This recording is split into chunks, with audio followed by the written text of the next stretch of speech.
नमस्कार, मैं हूं आपके साथ कविता राणा। ऑपरेशन वेनेजुला के बाद ट्रंप का जंगल राज क्या दुनिया पर काबिज होने जा रहा है? आज ये सवाल इसलिए क्योंकि वेनेजुला के खिलाफ अमेरिका की कार्रवाई ने दुनिया को देखिए दो हिस्सों में बांट कर रख दिया है। 17 से भी ज्यादा मुल्क ट्रंप की इस कार्रवाई के खिलाफ आवाज उठा रहे हैं। मादुरो के खिलाफ ट्रंप का एक्शन अंतर्राष्ट्रीय कानून का उल्लंघन है। हालांकि अपनी ताकत में चूर अमेरिकी राष्ट्रपति ट्रंप अब ग्रीनलैंड और मैक्सिको पर अटैक करने की रणनीति भी बना रहे हैं। तभी तो साफ बोल चुके हैं कि अब अमेरिका जमीन पर वार शुरू करने जा रहा है। तो ऐसे में अगर ये ट्रंप का जंगल राज है तो क्या इसकी काट है? पहली दफा सोचिए, इंटरनेशनल पॉलिटिक्स पर बोलते हुए जगत गुरु स्वामी रामभद्राचार्य ने दुनिया को अमेरिका का भविष्य दिखाया है। और इसी पर देखिए आज की ये सबसे स्पेशल रिपोर्ट। ट्रंप का ऑपरेशन वेनेजुला, ट्रंप का जंगल राज, ट्रंप की तबाही वाली सनक, ट्रंप का भयावह भविष्य। देखिए सिर्फ धर्म ज्ञान पर। 3 जनवरी को पूर्णिमा के दिन वेनेजुला पर अटैक कर अमेरिका ने वहां के राष्ट्रपति निकोलस मादुरो को सीधा उठाकर अपने मुल्क में उसकी लैंडिंग करवा दी। ना कोई एयर स्ट्राइक हुई, ना ही कोई सर्जिकल स्ट्राइक। सोचिए, आधी रात में ट्रंप के सिर्फ एक इशारे पर वेनेजुला के राष्ट्रपति अमेरिकी जेल में आ गए। अंतरराष्ट्रीय नियमों की धज्जियां उड़ाकर आज का अमेरिका वेनेजुला के साथ जब ऐसा कर सकता है तो अन्य देशों के साथ ऐसा नहीं करेगा, इसकी क्या गारंटी है? संयुक्त राष्ट्र के चार्टर की परवाह किए बिना सोचे ट्रंप अब वेनेजुला के तेल पर कंट्रोल करेगा। और अगर ऐसा सच में होता है तो फिर रूस के साथ उसकी भिड़ंत होगी। राष्ट्रीय सुरक्षा का हवाला देते हुए ट्रंप बोल चुके हैं कि हमें ग्रीनलैंड की जरूरत है, जिसका मतलब बिल्कुल साफ हो जाता है कि वेनेजुला के बाद ग्रीनलैंड का नंबर है। कोलंबिया, ईरान, मैक्सिको, क्यूबा, इन मुल्कों पर अमेरिका अपनी पकड़ बनाना चाहता है, चाहे उसके लिए उसे कोई भी कीमत क्यों ना चुकानी पड़े। और शायद यही कारण है कि ट्रंप की इस कार्रवाई को अब अमेरिका का जंगल राज बताया जा रहा है। लेकिन क्या इसी जंगल राज में भारत अजय रहने वाला है? हाल ही में जयपुर से जगत गुरु स्वामी रामभद्राचार्य ने ट्रंप को लेकर जो टिप्पणी की है उसमें अमेरिका का भविष्य दिखाया है। और इसके साथ ही पीओके की वापसी और भारत के अजय रहने की भी उन्होंने भविष्यवाणी की है। दरअसल इन दिनों जयपुर में श्री राम कथा और 1008 कुंडीय हनुमान महायज्ञ का आयोजन हो रहा है। इस उपलक्ष्य पर संत महात्मा से लेकर यजमान और श्रद्धालु एकत्रित हुए हैं। जयपुर में लाखों किलो हवन सामग्री की आहुति भी दी जा रही है। और जगत गुरु के अनुसार इस बार के महायज्ञ के यजमान ऐसे लोग बने हैं जो मन से भारत माता, प्रभु श्री राम, हनुमान कथा से अत्यधिक प्रेरित है। और इसलिए 1,51,00,000 हनुमान नाम जप के माध्यम से विश्व शांति, मानव कल्याण और राष्ट्रीय उत्थान की कामना की जाएगी। यहीं से जगत गुरु ने अमेरिका का भविष्य दिखाते हुए इस बात की बड़ी भविष्यवाणी कर दी है। अमेरिका जो आज हम पर दादागिरी कर रहा है वो आगे कुछ भी नहीं कर पाएगा। एक दिन उसकी दादागिरी समाप्त हो जाएगी। मैं मानता हूं कि 21वीं शताब्दी में हिंदुत्व का वर्चस्व बहुत बुलंदी पर जाएगा। भारत विकसित राष्ट्र बनेगा और जल्द ही पाक अधिकृत कश्मीर भारत को मिलेगा। और ये सब कुछ हनुमान कृपा से ही होगा।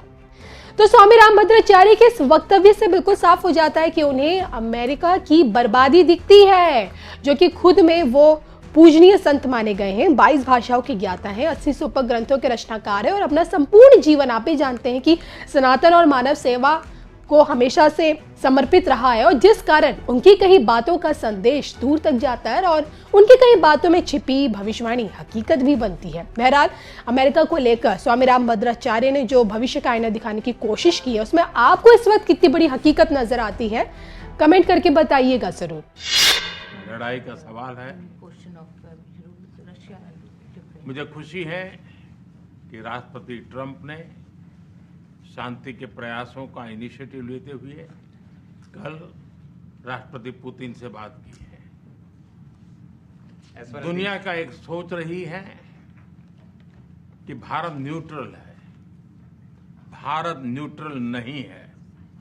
भारत का अपना पक्ष है और भारत का पक्ष है शांति।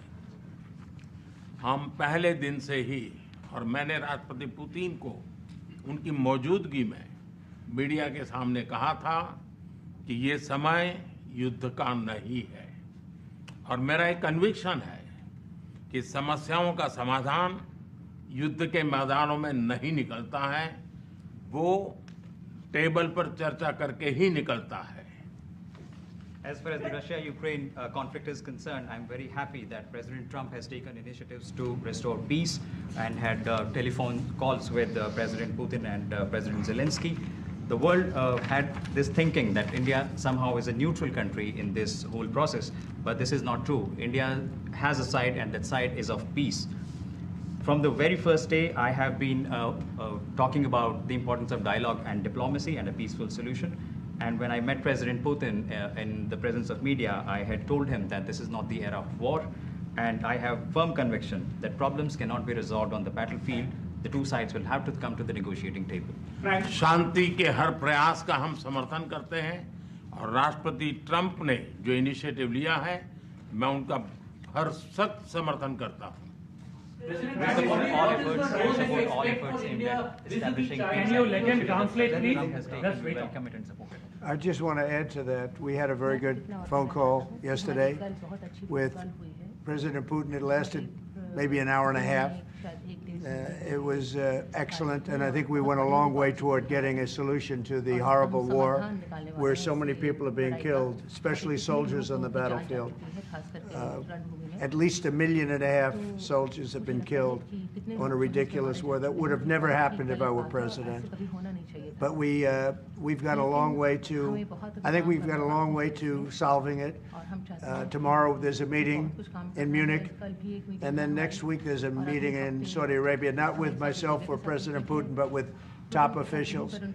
And Ukraine will be a part of it too. And we're going to see if we can end that war. That war is a horrible war. It's a vicious, bloody war. We want to end it. To your other question, that U.S. attorney was actually fired. I don't know if he or she resigned, but that U.S. attorney was fired. Okay, go ahead. What is the role, Prime Minister, I could say, the U.S. competition Wait, with China? say What it. is the role that you expect India to play vis-a-vis U.S. competition with China and in your broader vision for peace in the Middle East? US or China के competition? Well, I think we're doing very well in our competition with everybody. I think you're going to see a nation that really is going forward at a very rapid pace. Our economy is going to be fantastic. We're doing things to make it that way.